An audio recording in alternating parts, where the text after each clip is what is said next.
เย้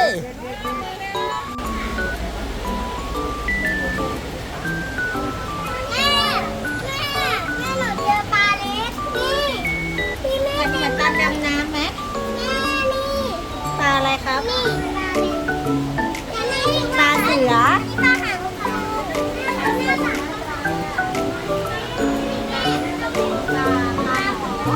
ไม่รู้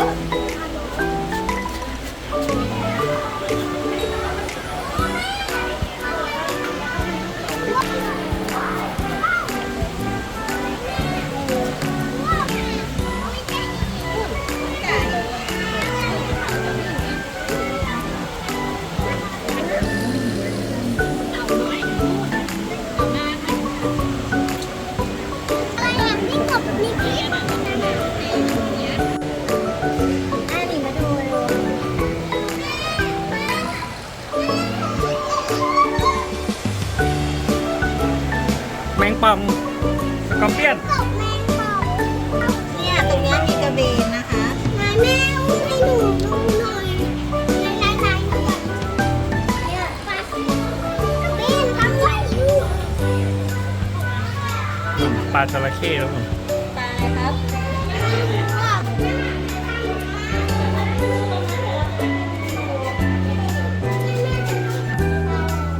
อันนี้คืออะไรปลาเหรอ นี่คืออะไรคะปลา อ๋อโอเคมีน้ำพุด้วยใช่ไหม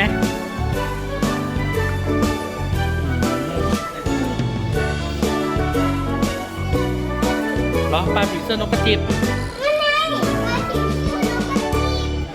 รับสวยเนาะปลากระเบนปลากระเบนเลย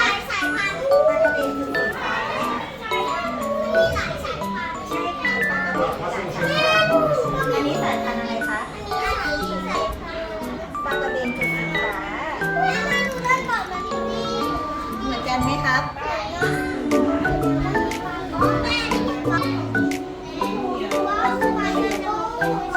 ปลาอะไรคะบอกหน่อยปลาอะไรคะลูก ปลาเสือ ปลาสิงโต ปลาเสือปลาแม่ตรงนี้ไม่มีอะไรเลย อุ้ยปลาหน้าหมา นี่ปลากระเป้าหน้าหมา หน้าหมา หน้าเหมือนหมาแม่ลองดูสิ ถ้าเราจับมันมันก็จะปลาเป้าไม่ได้ตัวเดียวปลาลิโม่ปลาลิโม่ เหรอคะ รู้สึกจะดีใจเป็นพิเศษนะเจ้าปลานิโม่ ตอนไปดำน้ำเจอไหม เจออยู่ตัวหนึ่งเพราะเจออยู่มันหลบอยู่ในนี่ปลาการ์ตูนนะภาษาไทย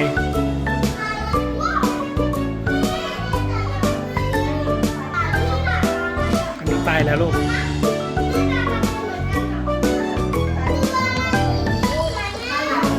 โอ้โหตัวอะไรอ่ะทำไมมันน่ารักอย่างนี้อุ้ยมันหาวเป็นด้วยเหรอเออ ในปากมันมีอะไรบ้าง มันง่วงนอนเป็นด้วย เอาดิ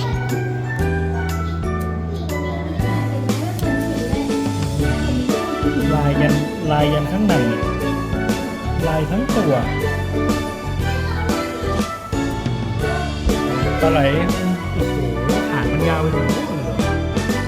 นี่อย่างนี้ ไม่เหมือนปลาเลยเหมือนหิน ใช่ค่ะปลาหินค่ะลู ที่ ก ตัวนี้ไว้ ใช่ค่ะ แม่แม่ปลากระเป๋าหน้าหมา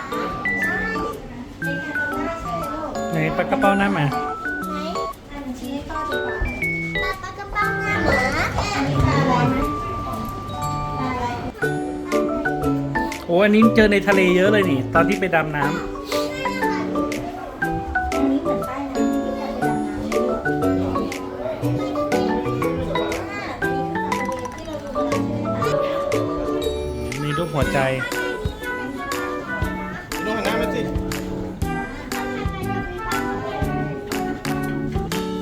ข้างในจะมีปลากระเบนนะแม่ตรงนี้เลยตรงนี้ ตรงไหนเย็น แล้วข้างในมีปลากระเบน ครับผม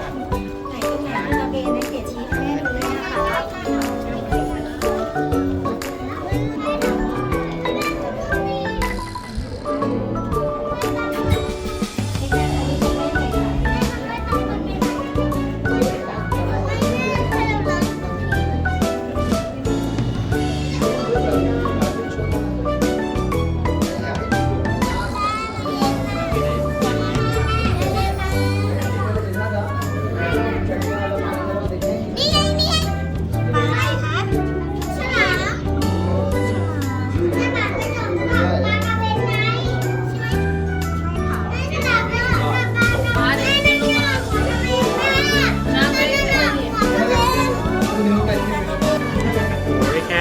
การให้อาหารฉลาม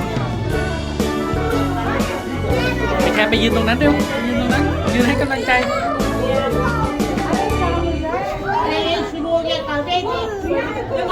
โอ้ปลาตัวนั้นใหญ่จัง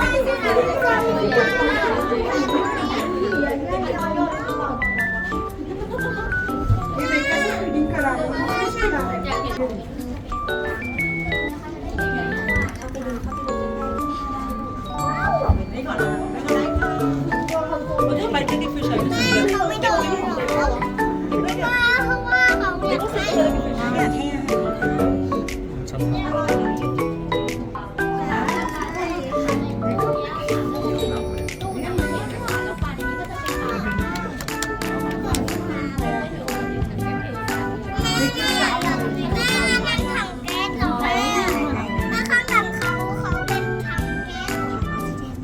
แก๊สนั่นแหละแก๊สออกซิเจน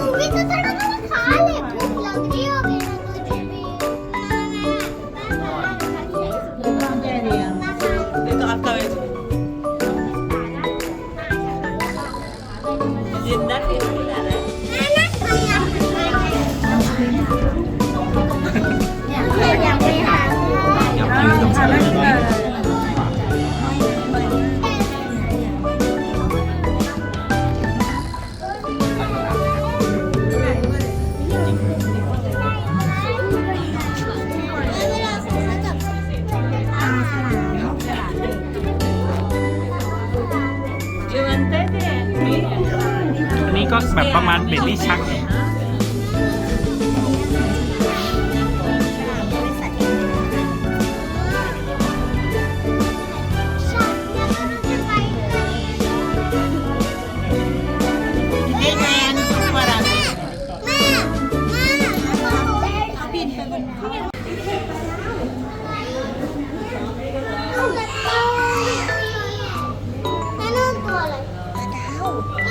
ปูเฉฉวนลูกปูเฉฉวนปลาดาวหน่อยเนี่ยปลาดาวปลาดาวหน่อยหนูอยากรู้ลูกปูเฉฉวนปลาดาวสารเน่สารเน่ โอ้เห็นปลากระเบนมาพอดีเลยลูกปลากระเบน เอามาสิ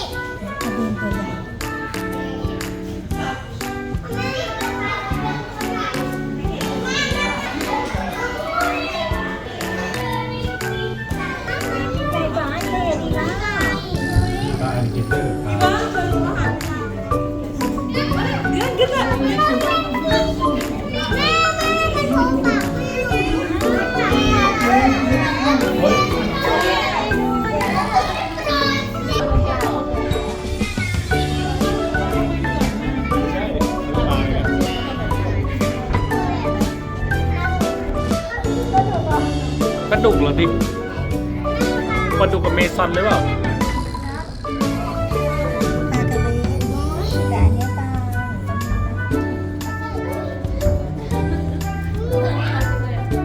แม่ดูข้างบนหวาน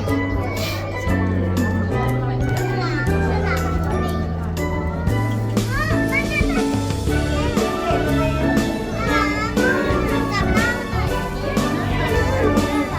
เธอไม่ให้ลูกชายเรายังไม่ได้จับเตาเธอให้จับอาเคนจับเตาอาเคนจับเตาแล้ว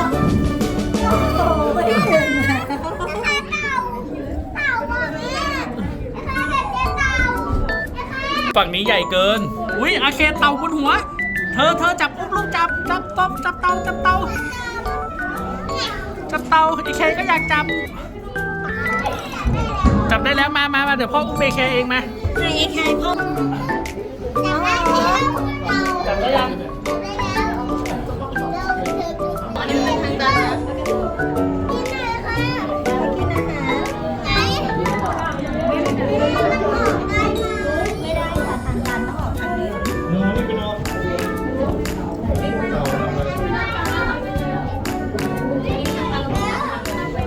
โอ้โหยาวมากเลยที่นี่